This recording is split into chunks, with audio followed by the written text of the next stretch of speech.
Hermanas, hermanos, buenos días. Bienvenidos al culto de adoración de la Iglesia Alianza Cristiana y Misionera El Retablo. Hoy, al iniciar nuestro servicio, vamos a orar. Inclinemos nuestros rostros. Padre nuestro, Dios Todopoderoso,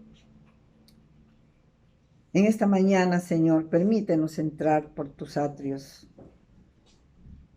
con acción de gracias, con alabanzas dignas de tu magnificencia, porque solo tú, Señor, eres digno de ser exaltado y alabado. Señor, te agradecemos todos tus beneficios, todas tus misericordias. Gracias por la provisión, por la salud. Gracias, Señor, por tu fidelidad tan grande hasta hoy. Recibe, Padre, nuestra adoración en la alabanza y bendice al mensajero que hoy nos instruye con tu palabra. Sea tu Santo Espíritu ministrándonos y dándonos de tu sabiduría. Bendito Dios, ponemos todo este tiempo en tus manos, sabiendo que tú nos escuchas y que te agradas en nuestra alabanza y en nuestra adoración. Gracias, Dios, en el nombre de Cristo Jesús. Amén.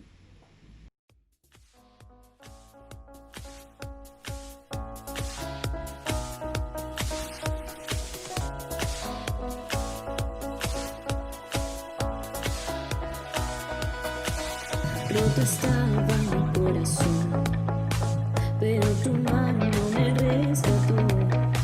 Del polvo yo volví a nacer, la salvación en ti encontré. Tu amor no puedo expresar, te seguiré por la eternidad. En tu gracia caminaré, en libertad siempre viviré.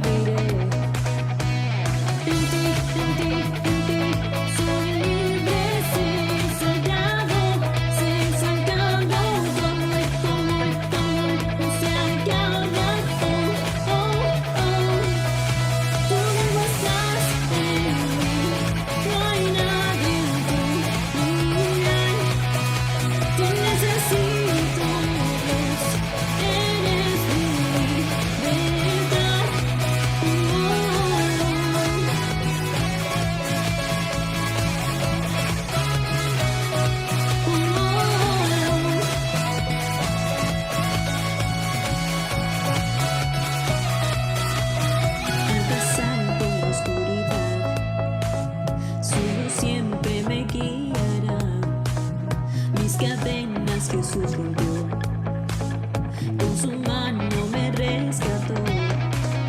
Este mundo terminará, te seguiré hasta el final. Has seguido su voluntad, venga tu reino a este lugar. En ti soy libre, sé exaltado, como no se ha acabado.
día, mis amados hermanos, tengan todos ustedes. Dios les bendiga en este hermoso día, día del Señor. Espero que podamos poder ser edificados con su palabra en esta mañana. Recuerden que estamos enfocados en el libro de los Hechos de los Apóstoles y queremos hoy ocuparnos en el capítulo 11. En el capítulo 11, un capítulo muy hermoso, espero que pueda ser de edificación para usted. Y lo que quiero compartir esta mañana es rompiendo paradigmas con el poder del Evangelio. Y el propósito que busco a través de este sermón es que como iglesia podamos identificar todos aquellos paradigmas que nos impiden, o como decía el apóstol Pedro, que nos estorban la predicación y el crecimiento de la iglesia. Y asimismo que podamos seguir el ejemplo de la iglesia de Antioquía, quienes luego de recibir el Evangelio se propusieron a predicar, a anunciar el Evangelio, y se convirtieron de esta manera también en una iglesia muy generosa. Vamos a orar al Señor. Padre, gracias por tu palabra, Señor, que vamos a exponerla. Queremos que tu Espíritu Santo nos ayude y sea nuestro Maestro, Señor. En el nombre de Jesús. Amén. Muy bien, vamos entonces a hacer un breve recuento de este libro, empezando por el capítulo 1. Ya Jesús, hasta ahí ya Jesús ha muerto, ha resucitado, y tiene que pasar más o menos 40 días, claro, 40 días. Y en ese periodo de tiempo Jesús va a darles el último encargo, o por qué no decir, la última promesa. Y dice la promesa en el versículo 8, capítulo 1 del libro de los Hechos, dice: y me seréis testigos en Jerusalén, en toda Judea, en Samaria y hasta lo último de la tierra. Pero primero tiene que venir el poder del Espíritu Santo en todos ustedes. Entonces esa era la promesa. Y pasados 10 días más, transcurridos 10 días, reciben la promesa del Espíritu Santo, todos son llenos del Espíritu Santo, y de esta manera entonces empieza la iglesia, nace la iglesia y empieza ahora su crecimiento. Pero pasados los días, los meses, los años, como que la iglesia se iba acostumbrando, se iba encerrando en su Jerusalén, en sus 4 paredes, olvidándose de que tenían que salir, de que tenían que extenderse a Judea, Samaria y hasta lo último de la tierra. Y es así entonces, bueno, ya con el Espíritu Santo en ellos, sobre todo en Pedro, entonces predica Pedro, se convierte en 3,000, luego 5,000, y viene también luego la persecución, y llegamos al capítulo 8 de este libro de los Hechos, donde ya el apóstol Pedro y los hermanos, luego de la muerte de Esteban, ya sabemos que hubo una persecución tal, de manera que los hermanos comenzaron a salir, comenzaron a expandirse, comenzaron a correr, a huir, claro, a huir. Y en esa huida los hermanos predicaban, hablaban lo que tenían que hablar, de que Jesús murió, de que Jesús resucitó y de que Jesús nos esperaría nuevamente. Muy bien, pero sin embargo, la orden, tal vez se podría decir, o lo que los judíos sabían hasta ahí, era que tenían que predicar, tenían que abrir la boca y predicar el evangelio, pero solamente a los judíos, solamente a sus paisanos, a sus compatriotas. Así que lo hacían. ¿Qué cuánto le costaba, caramba? ¿Cuánto costaba a los hermanos el poder mirar el más allá? En su caminar, repito, se iban predicando, pero solamente a los judíos, olvidándose así del encargo de los gentiles, de que tenían que hablar también hasta lo último de la tierra. Y llegado al capítulo 10, vemos a una familia. Cornelio con toda su casa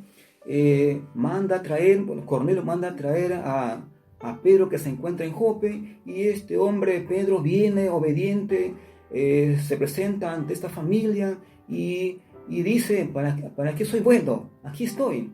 Y entonces le cuenta Cornelio la visión que tuvo, y entiende Pedro de que es una visión que viene de Dios. Así que no duda Pedro en compartir el evangelio, y hasta llegar que el Espíritu Santo también desciende sobre ellos y todos los que estaban en ese momento son investidos con el poder del Espíritu Santo y finalmente son bautizados. Pero el capítulo 11 nos muestra que la conversión de Cornelio y toda su casa al parecer no era bien visto para todos los hermanos, sobre todo los apóstoles que estaban o que se habían quedado en la iglesia de Jerusalén. No era bien recibida esta aceptación. Es que para los apóstoles el problema no era que Cornelio y toda su casa fueran piadosos, que aman a Dios. Tampoco era que Pedro predicara a Cristo a los gentiles. El problema era, como dice el versículo 3 del capítulo 11 de Hechos, es que la pregunta era, la crítica era, ¿por qué has entrado en casa de hombres incircuncisos y has comido con ellos?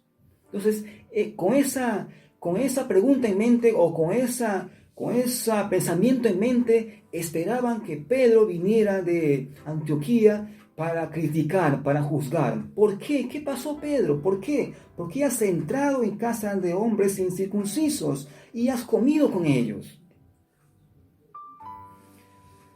Pedro, sin embargo, sabe por supuesto, según el capítulo 10, sabe que no está permitido pues entrar en casa de un incircunciso. Dice el versículo 28 del capítulo 10, dice: y les dijo: vosotros sabéis cuán abominable es para un varón judío sentarse o acercarse a un extranjero, pero a mí se me ha mostrado Dios que a ningún hombre llame común o inmundo. Entonces con estas palabras Pedro estaba respondiendo a la crítica que le hacían sus colegas los apóstoles. Y si uno avanza en el texto, en el capítulo 11, llegamos al versículo 17. Pedro nuevamente, casi ya resumiendo su informe a los hermanos, a los apóstoles, dice, versículo 17: si Dios pues les concedió también el mismo don que a nosotros que hemos creído en el Señor Jesucristo, ¿quién era yo que pudiese estorbar a Dios? ¿Quién era yo para que pudiese estorbar a Dios? Entonces, Pedro tiene que buscar romper aquellos paradigmas de los hermanos que estaban en Jerusalén. Prejuicios, claro, era sabido. Pedro sabía muy bien que el evangelio llegó en primer lugar para los judíos, pero se olvidaron de los gentiles. Y qué difícil era para ellos el poder decir: ya, también hay que ir a los gentiles. Paradigmas o prejuicios. ¿Y qué es un paradigma? Un paradigma es una palabra compuesta de dos palabras. Para, que significa junto; digma, que significa ejemplo o modelo. Entonces, paradigma llega a significar todo aquel modelo, patrón o ejemplo que debe seguirse en determinadas circunstancias o determinada situación. Con eso en mente, entonces, vamos a ver tres paradigmas que se tuvo que romper durante el establecimiento de la primera iglesia gentil en Antioquía. Y el primer paradigma lo vemos en los versículos 19 al 21. La predicación del evangelio en Antioquía. Dice el versículo 19, capítulo 11: ahora bien, los que habían sido esparcidos a causa de la persecución que hubo con motivo de Esteban, pasaron hasta Fenicia, Chipre y Antioquía, no hablando a nadie la palabra, sino solo a los judíos. La predicación del evangelio en Antioquía, el primer paradigma. Mis hermanos, la evangelización en Antioquía, como bien sabemos, en este versículo nos muestra que fue otro de los resultados de la persecución, o fue otro de los resultados que siguió a la muerte de Esteban. Según Hechos 8:4 nos dice las mismas palabras. Nos dice que los que habían sido esparcidos a causa de la persecución que hubo con motivo de Esteban, iban predicando el evangelio, iban anunciando el evangelio. Y hasta que llegaron, ¿hasta dónde? Hasta Antioquía. Y Antioquía era una provincia que estaba ubicada más o menos a 500 metros a 500 kilómetros al norte de Jerusalén. Era una ciudad, o era la tercera ciudad más importante, más grande de la antigüedad, después de Roma y Alejandría. Había una numerosa colonia judía en este lugar, Antioquía. Pero sin embargo, Antioquía también era habitada por un gran número de personas de habla griega, es decir, de gente griega, gente gentil, valga la redundancia. Era el centro de culto a Apolo y Artemisa. Antioquía entonces era un centro donde se adoraba a estos dioses. Era notorio por su degradación moral, un lugar lleno de paganismo. Entonces tiene que en ese lugar establecerse una iglesia que años más tarde se convirtió en el centro de la evangelización. Permítame recordar lo que el pastor mencionaba el domingo pasado al mostrarnos las fotos de la posible iglesia o templo en la cual podríamos reunirnos. Alguien dijo por ahí el Boulevard de Retablo, pero ese lugar es terrible. Algo parecido ocurría, o mucho más todavía, con Antioquía. Era el centro del paganismo, era el centro de prostitución. Sin embargo, Dios permitió que se iniciara ahí la primera iglesia gentil, Antioquía. Y vemos el versículo 19, la segunda parte, que nos dice, no hablando a nadie la palabra, sino solo a los judíos. Aquí vemos un grupo de predicadores, un grupo de gente que predica el evangelio. Es decir, su predicación está enfocado al mundo judío. ¿Y quiénes son estos hombres? Eran los creyentes judíos, aquellos hombres que habían recibido el poder de Dios, habían sido bautizados, habían sido investidos con todo el poder de Dios, pero sin embargo no tenían ningún apuro de salir y ganar más gentiles, más almas para el Señor. Se enfocaron solamente su Jerusalén y parte por ahí de judíos que encontraban en el camino a los cuales predicaban. Y el versículo 20 nos muestra a otro grupo de predicadores. Dice que, pero había entre ellos unos varones de Chipre y de Cirene, los cuales cuando entraron en Antioquía, hablaron también a los griegos, anunciando la palabra del Señor, anunciando el evangelio del Señor. Estos eran hombres, eran varones de Chipre y Cirene, como dice el texto. Es posible que estos hombres hayan estado o fueran parte de los 3,000 hombres que estuvieron durante la predicación de Pedro, en las cuales fueron convertidos 3,000 hombres. Bueno, ahí están. Y hablaron también a los griegos. Y estos griegos son, como decía, gente griega, realmente gentiles de habla griega. Es decir, griegos puros. Mis hermanos, ¿qué podemos decir hasta ahora? ¿Cuál sería la enseñanza hasta este momento? Es que si hemos sido salvados, si hemos sido redimidos por el poder del Señor, si hemos sido bautizados con su Espíritu Santo, no tengamos ningún temor, no tengamos ningún prejuicio en poder abrir la boca, ¿verdad? No tengamos ningún temor y anunciemos el Evangelio del Señor. Basta ya de poder estar ahí tranquilo con lo que ya hemos recibido. Rompamos todo prejuicio. Y eso es lo que tiene que hacer esta iglesia que está saliendo desde Jerusalén. Vemos en el versículo 21, y la mano del Señor estaba con ellos, y gran número creyó y se convirtió al Señor. Es decir, aquí vemos la confirmación del Evangelio. Es que la mano de Jehová estaba con ellos. Es decir, el poder del Señor estaba con ellos. Esta expresión es muy común, es muy usada con frecuencia en la Biblia, sobre todo en el Antiguo Testamento, para hacernos entender el poder de Dios, el Espíritu del Señor. Así lo muestra Ezequiel y otros más profetas que nos dicen, y el Espíritu del Señor y la mano del Señor estaba con tal persona. y creyó, dice el texto, creyó y se convirtió al Señor. Qué hermoso es que cuando el Evangelio llega a la persona, se aleja. En este caso, se alejaron de sus costumbres paganas, se alejaron de sus caminos mundanos para luego seguir al Señor. Eso es lo que hace el Evangelio y no debemos quedarnos con eso, por supuesto.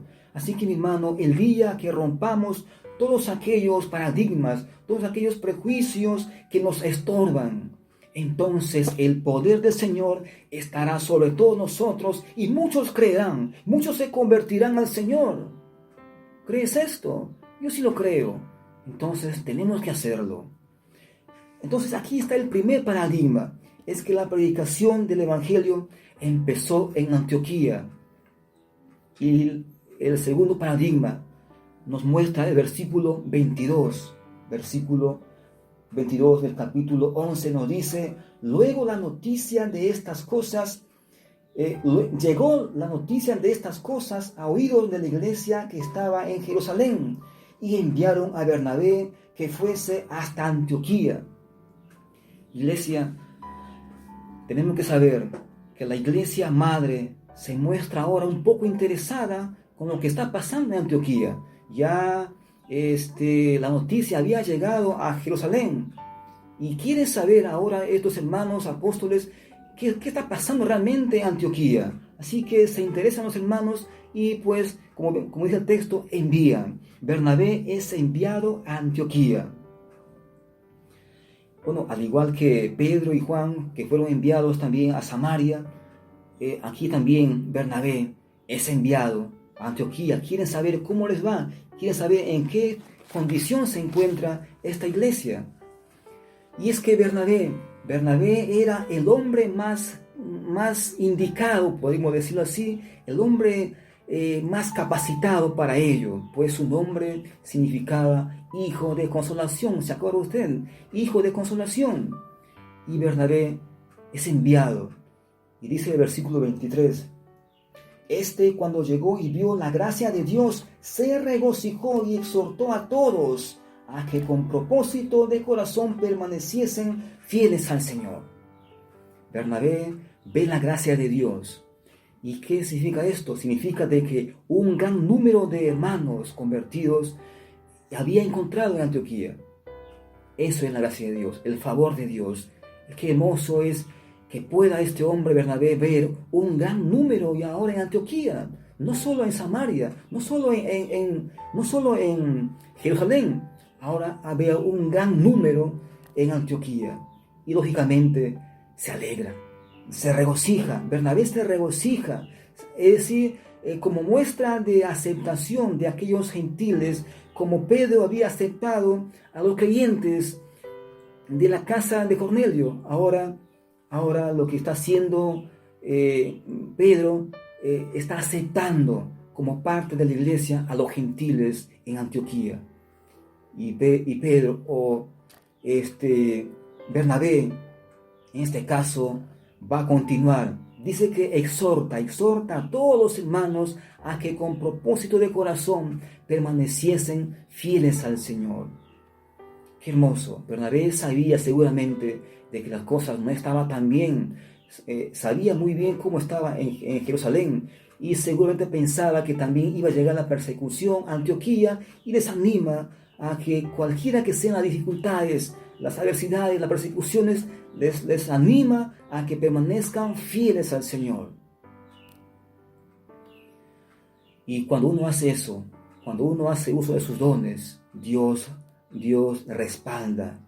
Dice el versículo 24: porque era varón bueno y lleno del Espíritu Santo y de fe, y una gran multitud fue agregada al Señor.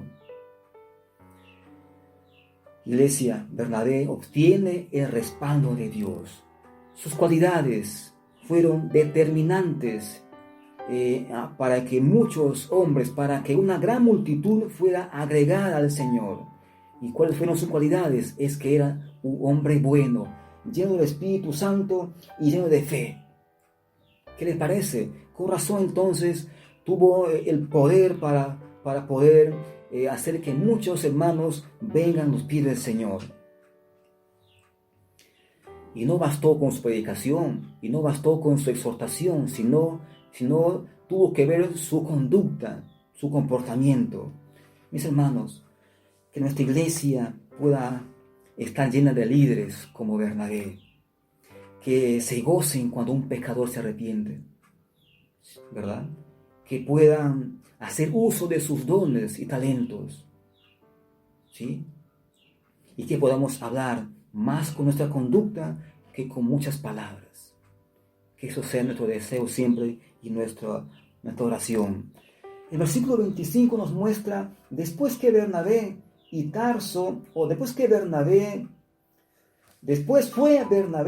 a Tarso para buscar a Saulo, y hallándole le trajo a Antioquía. Aquí vemos a Bernabé solo ya. Bernabé estaba, se puede decir, frente de la iglesia, una iglesia ya numerosa, había ya encontrado un gran número. Él también, al exhortar, muchos hombres y mujeres se habían unido a la fe del Señor, y ahora no sabe qué hacer seguramente, está solo y busca ayuda. Él sabe que solo no va a poder hacer las cosas, y por eso es que va en busca de un hombre que había conocido años atrás. Bernabé había estado con él, con Saulo, en el momento más difícil de su vida. Y fue Bernabé, fue quien se lo presentó a los apóstoles cuando estaba en problemas, cuando la gente se corría de él, cuando la gente no pensaba que se había convertido al Señor. Así dice el capítulo 9, versículo 27. Tuvo que presentarle, tuvo que estar con ellos, explicar lo que había pasado en la vida de Saulo. Sabía que él era el llamado, el indicado. Sabía que él era el apóstol llamado para ir hacia los gentiles. Y ahora le llegó su oportunidad. Qué hermoso es esperar en el tiempo del Señor. Y ahora le llegó su oportunidad a Saulo, y dijo, ahora sí, por lo menos alguien me está considerando, así que no voy a desperdiciar. Vamos, Bernabé, vamos. ¿Qué para hacer? ¿Para qué soy bueno? ¿No es cierto?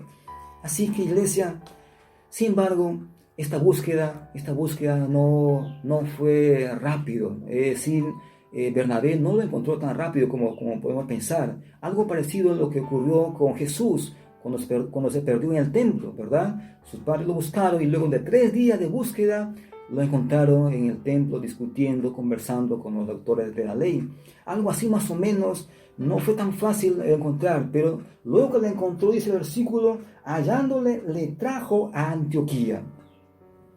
Mis hermanos, líderes, no olvidemos, el ministerio no se hace solo.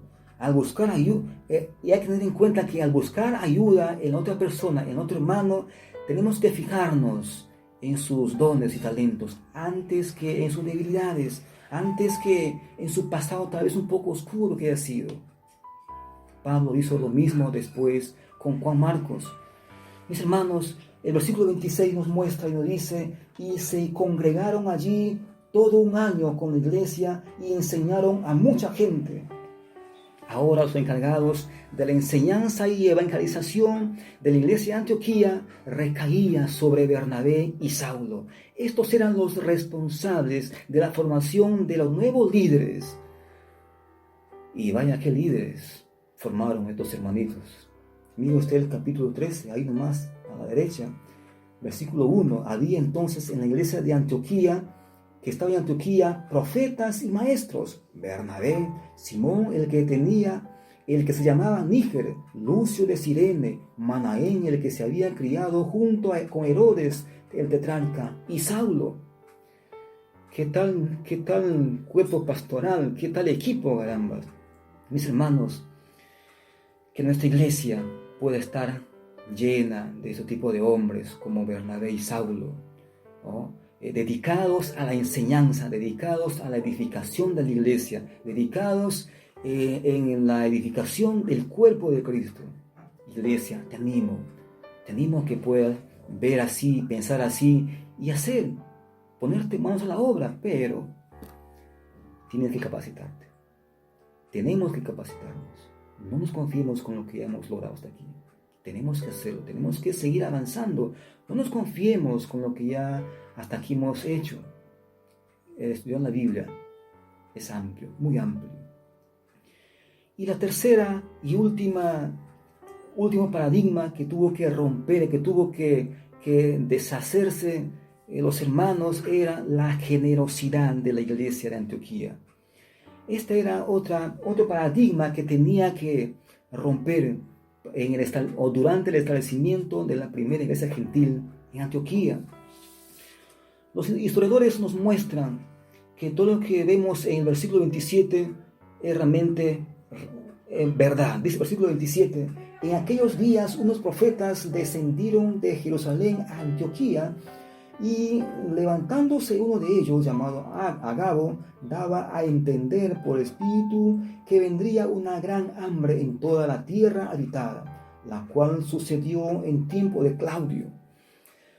Como decían, los historiadores romanos mencionan una serie de hambrunas que se llevaron durante el reino o el periodo de este emperador Claudio, en los años 41 al 54 después de Cristo. Pero bueno, aún también el famoso Josefo, historiador judío, también menciona que esta hambruna se produjo en el año 46 después de Cristo. Así que los hermanos Saulo y Bernabé reciben la visita de los hermanos o de los profetas, en este caso Agabo, y lo hacen para animar, para exhortar, para motivar a la iglesia naciente, y lo hacen en este caso reforzando su exhortación con una predicción del futuro, que las cosas no iban a ir tan bien que digamos, se venía una hambruna. Pero veamos por qué no tuvieron ningún problema estos hermanos en mostrarse generosos. ¿Qué pasó? ¿O qué pasaba en ellos? ¿Por qué no tuvieron ningún problema en mostrarse generosos los hermanos de Antioquía con la iglesia madre en Jerusalén? 1. Porque en la iglesia de Jerusalén había mucha gente pobre. Lógicamente, serían ellos los más afectados. Otra de las razones que no tuvieron ningún problema de mostrarse generosos era que los hermanos de Judea eran muy perseguidos por los líderes judíos. Claro, la iglesia había salido, los hermanos habían salido perseguidos. Entonces, y esto aún todavía no cesaba. ¿Por qué no tuvieron ningún problema en mostrarse generosos? Porque estaban siendo recíprocos con la iglesia madre en Jerusalén. Recuerden ustedes que el evangelio llegó a través de los judíos hacia Antioquía. Ahora estos responden generosamente con bienes materiales, seguramente. También, finalmente, ¿por qué no tuvieron ningún problema en mostrarse generosos? Porque el evangelio había derribado paradigmas, había derribado las barreras del prejuicio, es decir, era una muestra de amor y de unidad. Mis hermanos, con esto queda claro de que la iglesia estaba derribando, estaba echando al piso todo prejuicio, toda barrera, todo paradigma que hasta ese momento no les permitía tal vez a muchos hermanos en Jerusalén extenderse hacia los confines de la tierra. Cuando el evangelio rompe con aquellos paradigmas, aquello que nos estorba en la evangelización, en el crecimiento de la iglesia, no tenemos problemas en ser generosos. Claro, somos generosos.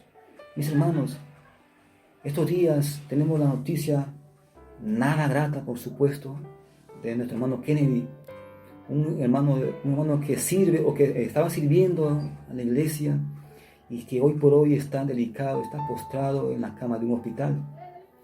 Necesita nuestra ayuda. Iglesia, te animo a que puedas ser parte, a que puedas mostrar tu generosidad con mi hermano y con otros tal vez que tienen necesidad como él. Es tiempo de seguir siendo generosos. Y termino diciendo, Hechos 1:8 sigue aún vigente. Recordemos las palabras del apóstol Pablo, inspirado por Dios.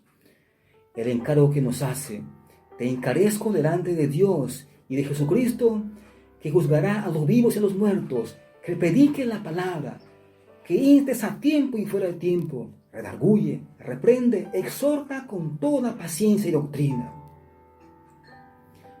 Cuando decidimos romper nuestros paradigmas, aquellos que nos estorban, entonces veremos el poder de Dios en nuestra vida, en mi vida y en la iglesia. Quisiéramos ver este poder de Dios en nuestra iglesia. Si vamos a regresar, si oramos para regresar a nuestra iglesia o congregarnos en una iglesia, sea para esto, para ver el poder de Dios en nuestra vida, en nuestra iglesia. Hagamos uso, amada iglesia, hagamos uso de nuestros dones, como Bernabé y Saulo. Y aquí vale la pena enfatizar a aquellos jóvenes. Y por último, toda la iglesia, hagamos uso de las redes sociales. Somos expertos en mandar fotos, en publicar negocio por último, que no está mal, pero dejamos de lado, no hacemos lo primero, que es el poder anunciar el Evangelio. Si eso lo hacemos, entonces tendremos el respaldo de Dios, como lo tuvo Bernabé. Un gran número se añadió.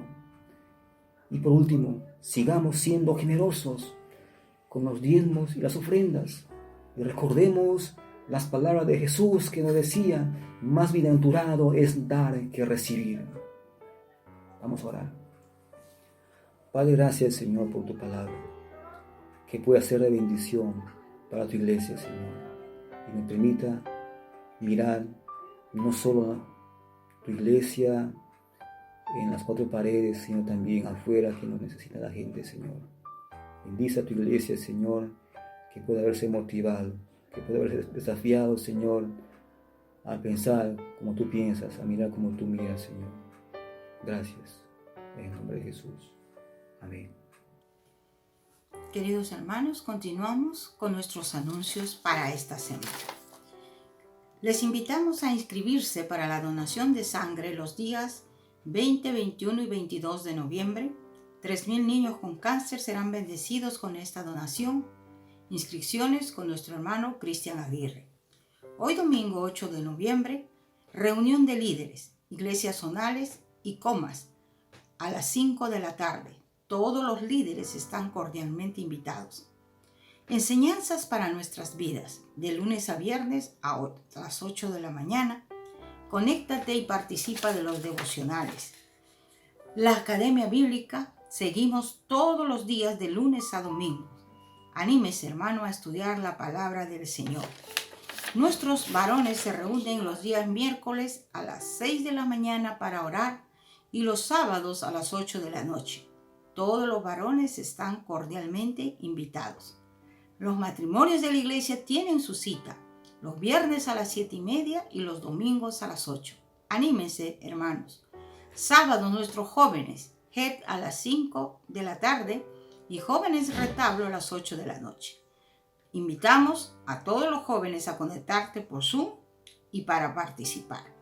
A continuación oraremos, hermanos, por los diezmos y las ofrendas. Padre Santo, amado Dios, queremos darte las gracias por tu palabra, porque es viva y eficaz y más cortante que toda espada de 2 filos. Y Señor, nos guía a la verdad. Gracias por tu provisión durante todos los días de nuestras vidas en este tiempo de angustia y de dolor. Bendice, Señor, a tu pueblo. Bendice a tu iglesia. Provéeles del trabajo a nuestros hermanos. Sé con cada uno de ellos, Señor, en todo tiempo, como nuestro Dios proveedor. Así también, Señor, bendice estos diezmos y estas ofrendas que entregamos a ti, Señor, por amor a tu nombre, para que sigamos, Señor, predicando tu palabra por toda la tierra, Señor, como es el mandato tuyo. Gracias te damos, Señor, en el nombre santo y en los méritos de Cristo Jesús, nuestro amado Salvador. Amén.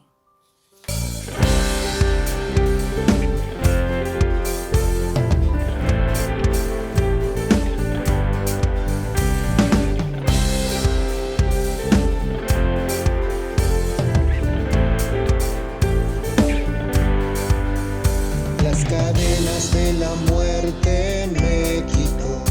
Para mí ya no hay condenación, hay libertad.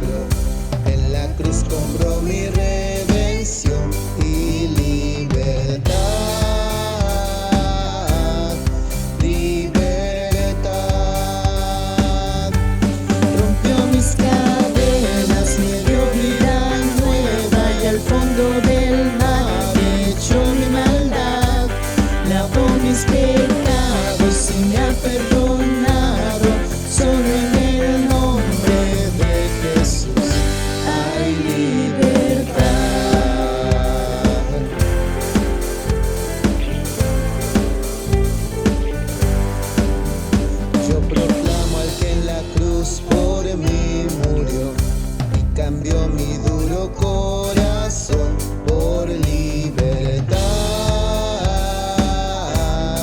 libertad. El poder de su evangelio me salvó y no me avergüenzo del Señor, mi libertad, libertad. Rompió mis cadenas, me dio vida nueva y al fondo del mar echó mi maldad. Lavó mis pecados y me ha perdonado. Solo en el nombre de Jesús hay libertad. Al que elijo hace libre, es libre en verdad. Al que elijo hace libre, es libre en verdad. Al que elijo hace libre, es libre en verdad. Al que elijo hace libre, es libre en verdad. Rompió mis cadenas, me dio vida nueva y al fondo del mar echó mi maldad. Lavó mis pecados y me ha perdonado.